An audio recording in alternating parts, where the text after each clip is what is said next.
dans les années 80 quand même, ce sont des choses qui ont existé, et peut-être ça existait même antérieurement aux années 80.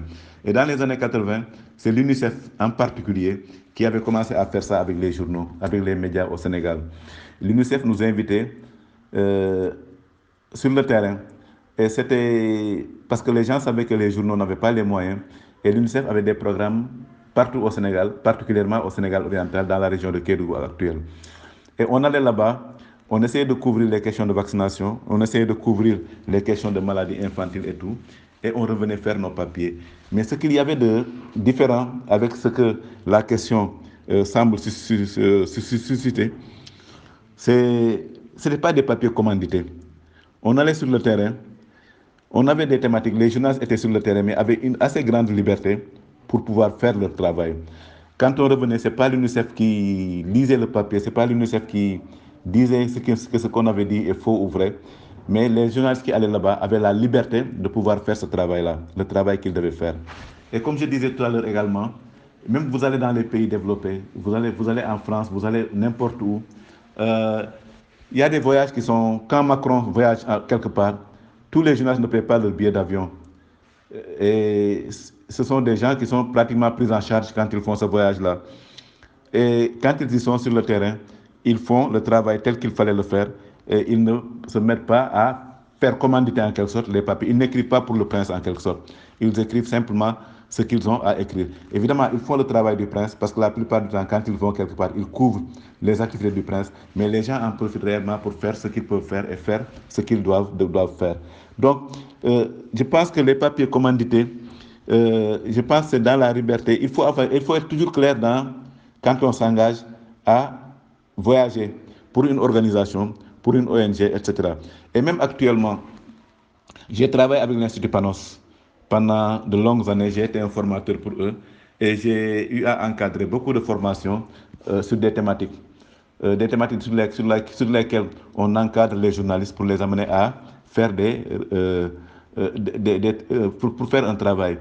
Et ce qu'il faut dire également, c'est que c'est un travail dans lequel on sensibilise les journalistes pour les amener à mieux comprendre la thématique en quelque sorte, mais on n'est pas derrière eux pour leur dire que quand vous allez sur le terrain, voilà ce qu'il faut écrire, voilà comment il faut écrire. Donc, il y a des organisations je ne pense pas que les organisations cherchent à embrigader les journalistes actuellement. C'est peut-être les journalistes qui ne prennent pas la liberté, qui ne prennent pas leurs responsabilités en allant sur le terrain. Et quand je dis prendre leurs responsabilités, vous y êtes, vous prenez au moins la peine d'aller voir ce qui vous intéresse, ce qui intéresse votre organisation, votre média en quelque sorte, et vous faites le travail de fond, le travail nécessaire qu'il y a à faire. Donc, peut-être qu'il y a toujours des gens qui cherchent à commanditer, je ne sais pas, à embrigader les journalistes. Mais je pense que les gens devraient un peu comprendre, et je pense que certaines organisations l'ont un peu compris quand même. Quand ils forment les journalistes, ils essaient un peu dans la formation de les amener à changer par eux-mêmes d'options, à changer par eux-mêmes, à mieux comprendre un peu les thématiques. Est-ce que vous voyez? Mais quand il s'agit d'écrire, le journaliste il est relativement libre d'écrire ce qu'il pense être, bon ou ce qu'il pense être vrai. Donc, mais avoir des papiers de fond commandés, bon, peut-être ce qu'il faudrait voir un peu de relativement pervers là-dedans, c'est effectivement quand quelqu'un t'appelle, te dise que voilà ce qu'il faut écrire, voilà comment il faut l'écrire et tout, et ça, tu n'es plus un journaliste, tu ne fais plus un travail de journaliste. Est-ce que vous voyez? Tu fais un travail simplement de porte-plume en quelque sorte. Ou bien tu es le porte-voix de la personne qui est en train de manipuler ton papier. Et ça, je pense que quand on est journaliste, il faut tout souvent comprendre le travail qu'on est en train de faire, comprendre le sens de ce que le commanditaire, enfin la personne qui vous invite voudrait que vous fassiez. Mais si vous n'êtes pas d'accord avec lui, dites-lui ce que vous devez faire ou bien ce que vous voulez faire. Parce que pour être crédible quand même, ce n'est pas se mettre derrière une ONG, ce n'est pas le fait de se mettre derrière une organisation et pouvoir un peu être le porte-voix de cette organisation. Parce que les organisations avec lesquelles on travaille la plupart dans ce métier-là, ce sont des organisations qui collectent des fonds. Les ONG ont des fonds et on essaie à travers ces ONG-là on essaie de faire passer certaines choses.